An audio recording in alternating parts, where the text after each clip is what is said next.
to this special Gold Nugget interview. I'm Peter Spina, President of GoldSeek.com, and it is a pleasure to have with us one of GoldSeek's most popular site contributors. Mr. Doug Casey is a best-selling author, global traveler, world-renowned speculator, and gold market expert. Thank you, Doug, for joining us here today to share with us your latest insights. Well, thanks, Peter, and it is nice to be here with you. We have several topics we'd like to cover with you today, including the latest gold market action, capital controls, your new book, and more. But let's kick off with a question on the broad financial situation developing. You believe that we're starting to leave the eye of a Category 5 plus financial monetary hurricane, which began in 2007. How will this next part differ from the last stage? Well, that is impossible to predict exactly, but I can say this, and I say this with a fair amount of certainty. It's going to be much different, much longer lasting, and much, much worse than what we encountered in 2008. And the reason I say that is that this time around, since they've created, and not just the U.S. government, but all the world's governments, major and minor, have created trillions and trillions of new currency units that haven't yet entered the economy, but they will. So I think it's going to be accompanied by high levels of inflation. I think it's going to last a long time because they've pulled out all the stops. They've done something which I thought was metaphysically impossible, reduced interest rates to less than zero, and much worse, because everything that they've done is not only the wrong thing, but the exact opposite of the right thing. So this is going to be one for the record books. I think that if we have this conversation again at this time next year, it's going to be widely acknowledged that we're in the worst thing, not just since the Depression of the 1930s, but way before that. It's going to be ugly. And as ugly as it's going to be, if you are prepared for this, there could be an opportunity to be well-positioned, excellent crisis investing opportunities years down the road after this chaos hit? Is that how you see this? Well, that is likely, because the only cheap asset, relatively cheap, that I can think of right now is gold. And the reason I say that is that in 2001, when gold at the bottom of that cyclical bear market hit about 255 or something like that, it was cheaper in 2001 at 255 than it was in 1971 at $35 an ounce. Now, here we are 15 years later. The general price level, it's hard to say because you can't trust any of these statistics, has about doubled. Gold is about quadrupled.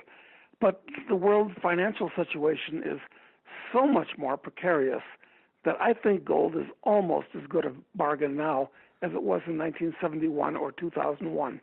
I think there's going to be a bubble in gold. I think that since it's the only financial asset that's not simultaneously somebody else's liability, people are going to pile into it out of fear, out of greed, out of prudence. And the gold stocks, most of which are junk, let's admit it, could go into a super bubble. I fully agree. I've been a gold stock investor for over 20 years and have been guided by your insights into the market. And there are thousands of mining companies out there, but most of them don't even deserve to be called a public company and shouldn't even be a company. It's really difficult to find the right people, project, that synergy. But when you do, you can make some tremendous returns like we have seen since January. And I see that we share a common favorite gold investment, Brazil Resources, which continues to build a huge gold price leverage. They now have accumulated over 18 million ounces of gold after last month's acquisition. So why is Brazil Resources one of your top investments? Well, first on my list, I've got 8 Ps. It's a mnemonic to remember what you should look for when you're analyzing a stock. And number 1 on the list is people, and it's more important than the other 7 put together. And I'm a big fan of Amir Adnani. I liked what he did with his uranium company, and I think he's going to have an even bigger success with Brazil Resources, which also, incidentally, has significant uranium assets. But the properties, I mean, when you look at the market cap of it and the amount of gold resource that it has, it's head and shoulders above everything else. So I think this is one stock which could catch fire. And another one is Northern Dynasty, which has the world's largest undeveloped gold resource, the Pebble deposit in Alaska, which I visited last month. Mm-hmm. But that's a political play. If Hillary wins, stock goes back to a quarter. I don't know what it is, 85 cents or something like that now.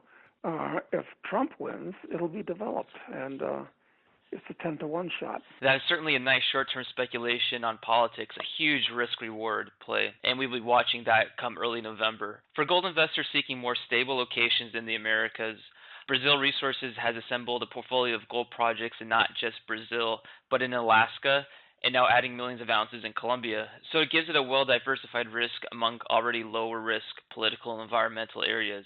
Amir has certainly done an excellent job turning Brazil Resources into a huge gold play, and it reminds me when I first started investing into gold stocks in the mid-1990s, with the gold price at its lows under $300 an ounce.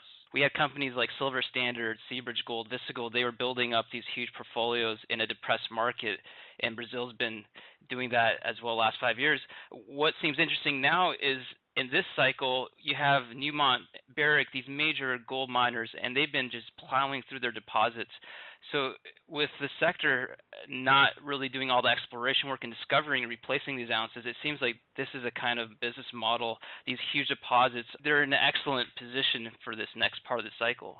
I completely agree, and it's just a question of waiting for the psychology of the market to change and for the next leg of the gold bull market to get underway, because the bear market that started in 2011 ended at the beginning of this year. We're in a new bull market, so I think this one's going to have a long way to run. It's going to be wild.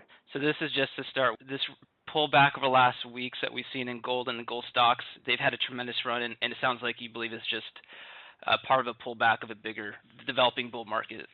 That is my opinion. The 5-year bear market is over as of January of this year, and this one's starting out. So it doesn't worry me at all. What you said earlier, which is I still find amazing, complacency of the average individual, is that banks are paying virtually no return on money you deposit or that you lend to the bank. They're, considering during the next crisis, they've put into law these bail-in clauses, and banks will use the remaining capital to bail themselves out. So there's nearly $9 trillion now in saving deposits in the United States. Why are people who are getting no return on their capital taking on such high risk? And when are they going to wake up to this? And then what do? Where do they go with trillions of dollars just sitting on the sideline? Yeah, well, part of it's ignorance, part of it's apathy. But when inflation numbers really start picking up, and I think that they will, unless, of course, and I hate to throw a caveat like this in here, unless we have a catastrophic deflation first, it could be that with all the debt in the world, it may become unrepayable, at which point it's defaulted on. And when $1 billion bond defaults, or $1 trillion worth of student loans, or $1 trillion, it's about $1 trillion for both of them, worth of auto debt, it's that much money that's just wiped out. It dies and goes to money heaven. So it's all I can guarantee is financial chaos, whether it's runaway inflation or catastrophic deflation. That issue is still up in the air. It's coming to a head here, and with the amount of growing number of countries entering the negative interest rate area, it almost seems like that could be the trigger for a bank run. Is this intentional, or are they losing control of what's happening there with interest rates? Well, one dangerous thing that I'm sure the Federal Reserve has very much on its mind is that with $20 trillion of acknowledged government debt, that's interest-bearing. So let's say that the annual interest bill of the U.S. government is about $400 billion per year right now at 2% interest. If interest rates even go to 4%, which is still way below the mean, way below the average, we're talking $800 billion a year of interest. And if it goes back up to what's been normal over the last 30 years, It's 6%. That's 6 point. That's 1 point. This is unrepayable at that point. Yeah. We're gonna have to. The Chinese aren't going to lend the money anymore. The Federal Reserve is going to have to buy it all. This is a catastrophe. So it gets to the point where these different financial actors, these different central banks, they just lose trust in each other. The banks don't want to work together. The whole system just breaks down at that point, it sounds like. Yeah, because these central banks don't trust each other. I mean, look, most of the central banks in the world, their major asset is U.S. government paper. But they realize that it's a floating abstraction, that the U.S. government could do almost anything, that's unreliable. So they're not going to be buying more of it. They're going to be lightening up the U.S. dollars. And if a panic spreads to the retail public, because in about 50 countries around the world, about 3 or 4, the U.S. dollar is the de jure money, and in about 50 countries, it's the de facto national currency. If the average person loses faith in the U.S. dollar and starts getting out of it, the question is, get out of it into what? Mm-hmm. And what's going to happen to those dollars which they get rid of? Well, most of them are going to come back here to the U.S. one way or another, both from central banks and the retail public. And when they come back to the U.S., it's going to be in exchange for American assets. So we're going to have a lot more dollars and a lot less real wealth. It's very serious. And that's a very important topic that I think needs a lot more explaining, probably, or attention. And I heard you speak at length about this at the Freedom Fest in Vegas a few years ago, and that's on capital controls. The GoldSeek's traditional listener is near or in retirement. They have stocks, bonds, cash, gold, all these assets sitting with some sort of financial institution in the United States. But when the system starts to unravel, the risks for capital controls should become almost a certainty. And, I mean, could you first explain what kind of tools the U.S. or a Canadian or any desperate government could use on its citizens from prevent the money from escaping out of the country, out of the system? Well, it started with the passing of the Bank Secrecy Act back in 1970. Where you had to report all your foreign bank accounts. But now it's almost impossible for an American citizen to open up a foreign bank or brokerage account. In fact, it's hard to even get a lawyer to take your business and use his trust account because the reporting requirements are so onerous, so draconian, and so expensive for them. So we actually do have foreign exchange controls right now. Mm-hmm. They're subtle and they're indirect, but they're becoming more and more restrictive. And as we go back into a genuine crisis, you can count on the government not controlling itself, but it'll control its subjects. And actually, this is one of the themes that I explored in the novel that I've written and just had published, because I've found that there's a lot of things that you can say in fiction that you really don't dare say in nonfiction. And I'd urge your readers to pick up a copy of Speculator for that reason, among others. I'd like to ask you more about this because I noticed that you just released your new book. It's titled The Speculator, and I saw it was available a few weeks ago already on Amazon, and it already has 5 out of 5 reviews. So you're writing this exciting novel about a gold discovery, and if you could just kind of give a little bit of an overview on the plot. Well, yeah, this novel is the first of a series of 6 that basically is reforming the highly besmirched reputations of 6 very politically incorrect occupations that our hero engages in. And the first is Speculator. And in it, we talk about a lot of things. We talk about the theory of speculation and how it works. Most people don't even know the difference between speculation and investing, which is tragic when you're investing in junior mining stocks. There's a lot of geology in it.